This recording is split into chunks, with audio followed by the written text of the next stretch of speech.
Salam sejahtera disampaikan kepada segenap pendengar dimanapun Anda berada. Kiranya saudara semua berada dalam keadaan sehat dan dalam pemeliharaan Tuhan senantiasa. Renungan kali ini mengangkat tema kelola kesehatan mental dan kesehatan rohani. Bacaan terambil dari Yesaya 40 ayat 27-31 dan Roma 8 ayat 28. Saudara-saudara yang kekasih dalam Kristus, bangsa Israel mengalami sakit mental dan sakit rohani. Dalam bacaan kita dapati hal itu di Yesaya 40 ayat 27-31.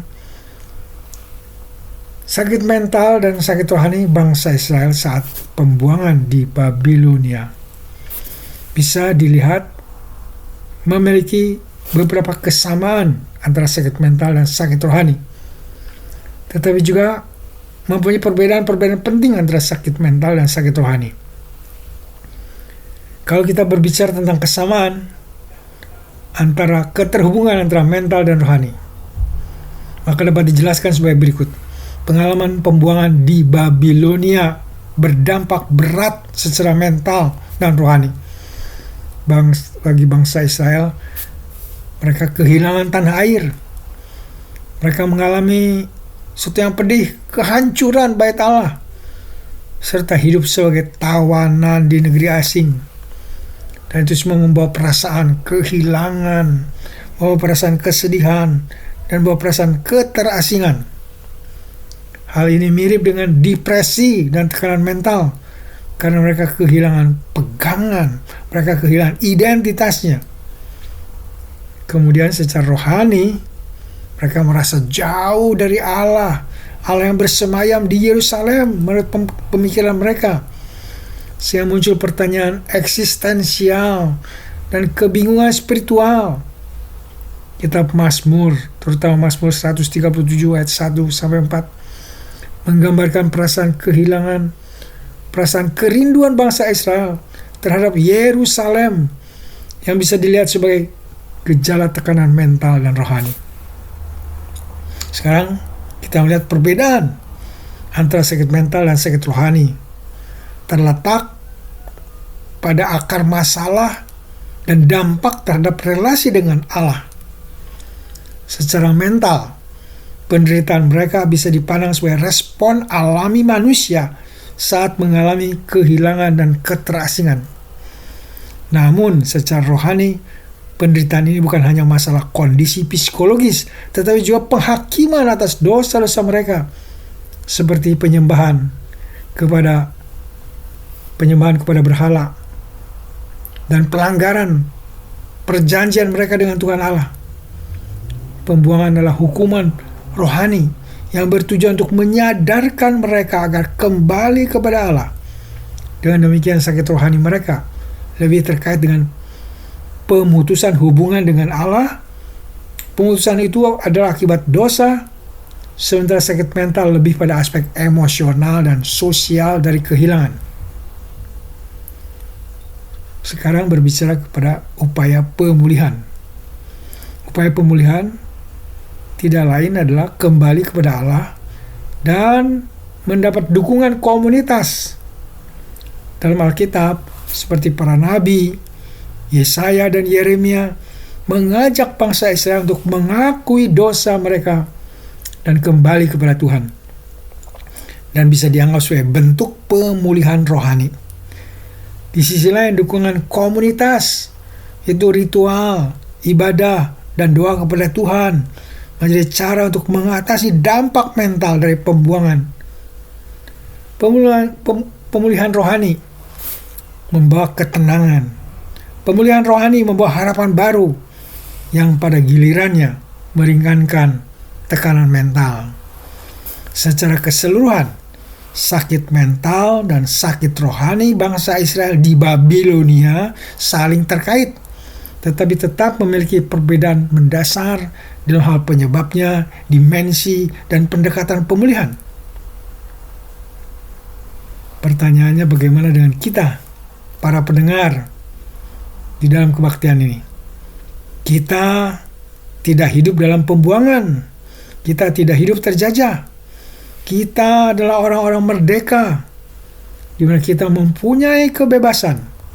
Anda mempunyai kebebasan, saya mempunyai kebebasan untuk hidup di negara pilihan kita. Yang jelas, di tempat manapun kita memilih untuk hidup, itu bukan surga. Hidup di Indonesia ada suka dan dukanya. Demikian pula hidup di luar negeri, ada suka dan dukanya. Secara fakta, dimanapun kita hidup, di dalam menjalani tahun 2024, banyak di antara kita mengalami sakit mental. Yang dimaksudkan kita menjadi lelah, frustrasi, mengalami kepahitan. Mari kita lihat hal-hal apa saja yang menyebabkan semuanya itu. Mungkin penyebab pertama adalah tekanan pekerjaan, beban kerja yang berat, dan tekanan untuk selalu berperforma tinggi dapat menyebabkan kelelahan mental dan fisik. Ini terlebih bagi mereka yang hidup di kota-kota besar yang penuh dengan kompetisi dan persaingan. Ini berlaku untuk orang yang Kristen maupun siapa saja agamanya apapun juga, sama-sama mengalami tekanan mental karena pekerjaan. Atau kemungkinan kedua, ada yang mengalami masalah keluarga. Beban mental, sakit mental mungkin karena masalah rumah tangga, yang barangkali akhir-akhir ini mengalami konflik dalam keluarga. Salah pengertian, banyak ketidakcocokan dengan pasangan hidup. Padahal dulu rukun-rukun saja. Tetapi akhir-akhir ini keributan banyak terjadi. Semuanya ini menjadi kelelahan dan beban mental di tahun yang telah dijalani. Beban dan persoalan hidup tadi mungkin akan menjadi lebih berat kalau kita mempertanyakan kasih Tuhan atau merasa sedang dihukum Tuhan. Kalau ini terjadi, kita mengalami sakit rohani. Di sini kita bedakan sakit mental dan sakit rohani. Sakit mental menyangkut reaksi negatif terhadap tekanan persoalan hidup yang menghasilkan stres, depresi, dan sejenisnya. Pada pihak lain kita juga mengalami sakit rohani kalau kita menghubungkan semua persoalan hidup tadi, kesulitan tadi dengan keberadaan Tuhan. Dihubungkan dengan pertanyaan kasih pertolongan Tuhan, di mana kita meragukan di mana Tuhan dalam kesulitan-kesulitan itu, di mana pertolongannya. Itulah tanda kita mengalami sakit rohani. Dalam Yesaya 40 ayat 27-31, Tuhan menawarkan solusi dan penghiburan bagi bangsa Israel yang mengalami sakit mental, keputusasaan, dan sakit rohani dengan ciri kelemahan iman selama pembuangan di Babel. Ayat-ayat ini menekankan bahwa Tuhan tidak pernah meninggalkan umatnya dan mengetahui setiap penderitaan mereka. Berikut adalah beberapa solusi atau resep yang diberikan oleh Tuhan. Pertama, penguatan kepercayaan pada kedaulatan Tuhan. Ajakan untuk iman kepercayaan dikuatkan, meyakini bahwa Tuhan masih berkuasa. Ayat 27 dan 28. Kedua, ada janji penguatan bagi yang lelah. Terdapat di ayat 29. Ketiga, menengok ke depan, ada pengharapan masa depan. Ada pengharapan masa depan yang lebih baik. Itulah pengharapan yang ada dalam Tuhan. Ayat 30-31.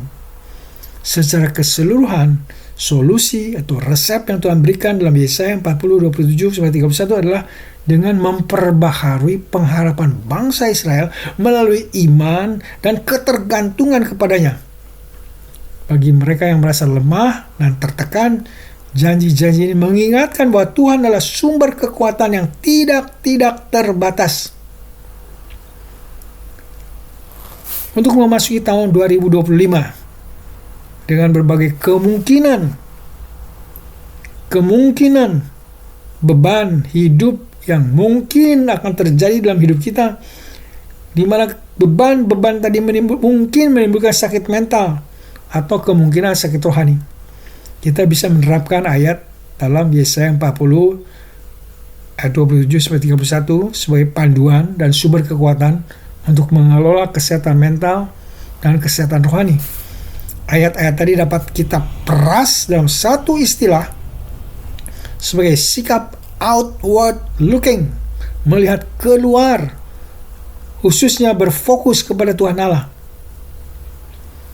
Rasul Paulus dalam Roma 8 ayat 28 juga mengajarkan sikap yang outward looking. Di sana umat dan kita sekalian diajak untuk berfokus kepada Allah.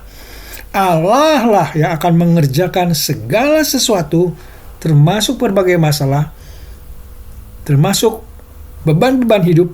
Semuanya akan diolah menjadi kebaikan bagi kita yang berfokus, yang beriman kepadanya.